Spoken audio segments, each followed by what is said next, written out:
A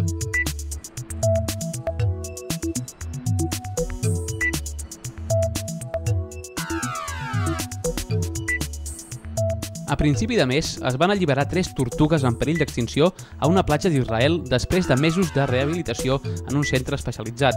Les tortugues, Kremboshir i Iris, semblava ben bé que ja sabien què havien de fer quan van ser alliberades a la sorra d'una platja del nord de Tel Aviv.